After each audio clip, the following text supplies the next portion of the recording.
Merhaba güzel arkadaşlarım. Şimdi sizinle güzel bir yengeç yapacağız. Bu yüzden sizin için bir kırmızı kağıt hazırladım. Burada şemalarımızı yine okumaya başlarsak yine bir kare istiyor bizden ve tam ortadan bu sefer katlama işlemini yapacağız ve ondan sonra başlıyoruz adımlara. Hadi başlayalım. Yine bir kare yapalım. Karemizi nasıl yapıyoruz? Şöyle bir köşemizi alıp şu köşeyi sivri yapıyoruz. Köşeyi sivri yaparak bakın kısa köşeyi alt köşeye koydum. Üst üste getirerek şimdi burayı da düzledim. Şimdi buraya da bakın şu şekilde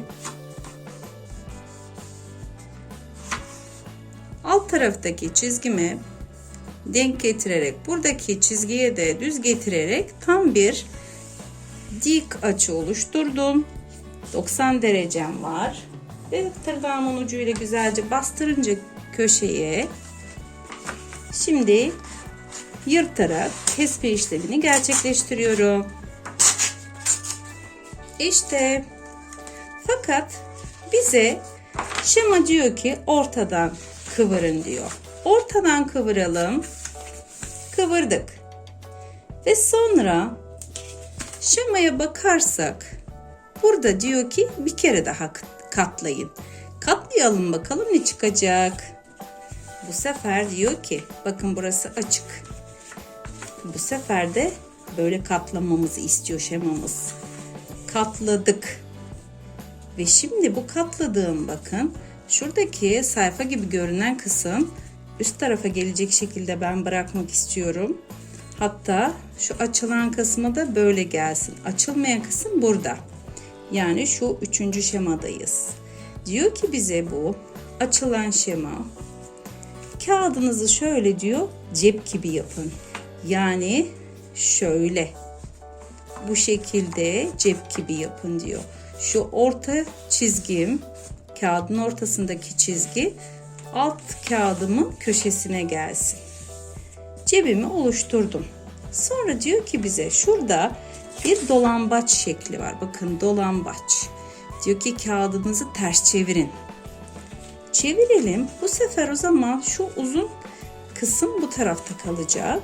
Ve bakın uzun kısım bu tarafta kaldığı için şimdi burada oluşan yeri yukarı doğru kaldırmamızı istiyor. Yani bu aynı köşeyi büyük ihtimal burada da oluşturmamızı istiyor. Yani biz şöyle oluşturmuştuk. Bir daha bakalım. Biz ne yapmıştık burada? Böyleyken böyle getirdik. O zaman biz de şurada orta çizgimiz yok ama. Biz de ne yapacağız? Bunun ortasını bulacağız. Yani ben kağıdımı bu şekilde getirip bakın şu orta kısmı bu diğer orta kısmına denk getirerek bu sefer şu üçgenleri bastırdım. Daha az bir kayma var. Onu da düzeltelim elimizle. Kaymamızı da düzelttik. Ve bakın şimdi buradaki köşe. Şuradaki şekle geldik. Yani şeklimiz şu oldu. Bakın şimdi buradan açtığım zaman da aynı şekilde. Buradan açtığım zaman da aynı şekilde. Biz şimdi bu kısmına bakacağız. Burada bize diyor ki şekli aşağıya doğru kıvırın diyor. Aşağıya doğru kıvırmamızı istediği şey.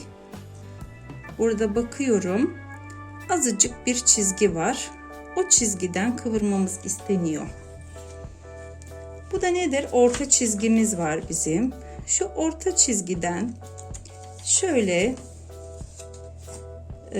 kağıdımızı nasıl tutsak şöyle diyelim ben. Bu şekilde kağıdımı getirdim. Gelin diğerini de bu şekilde kıvıralım. Tam bir simetrik açı oluşsun. Tekrar bunları açalım ve sonra Arkadaşlar şimdi şeklimize bakıyoruz. Bir üçgenimiz var burada. Üçgenimiz 7.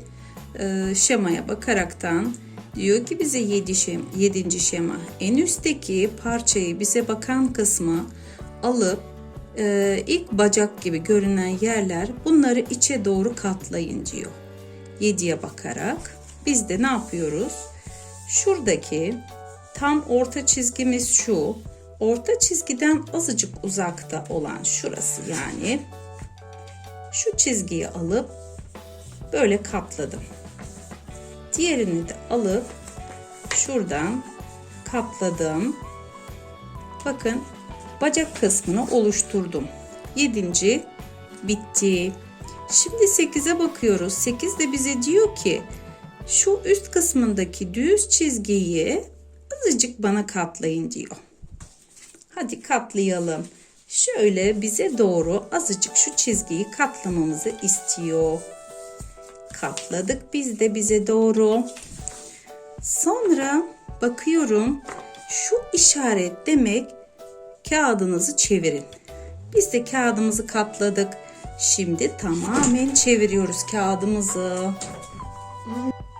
Şimdi 10. şemaya bakıyoruz. 10. şemada bize diyor ki şu üst kısımdakilerini azıcık diyor şu ortadan şurayı kıvırın diyor. Bakıyoruz.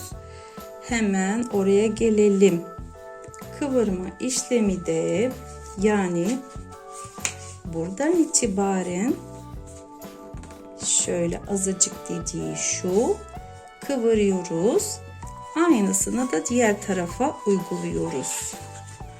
Bakın şimdi aynısını da bu taraftan şöyle kıvırarak bu işlemi gerçekleştirmiş olduk. Ve burada şu anda 11. şemaya geldik. Ve 11. şemada diyor ki minicik bir yer var altta. Onu da kıvırın diyor. İşte şu minicik yeri de kıvırdık. Ve son şemada tamamen çevirin diyor. Ve tamamen çevirdik. Şurası çıkmış. Tamamen de çevirerek bakın bir yengecimiz oldu. Gelin şimdi yine göz kısmına, bu şekilde bir gözümüz olacak. Ve burada gözümüz olacak. İşte bu kadar. Çok da başarılı bir yengecimiz oldu bence. Alt kısmı bu şekilde, üst kısmı da bu şekilde. Bence siz de çok başarılıydınız bu örnekte. Ve benden bu kadar. Bu da çok kolay bir yengeç modeliydi. Kendinize çok iyi bakın. Eğer videomu da beğendiyseniz beğenme butonuna basmayı unutmayın. Yorumlarınızı da bekliyorum. Ve abone olarak beni takip etmeye devam edebilirsiniz. Hoşça kalın.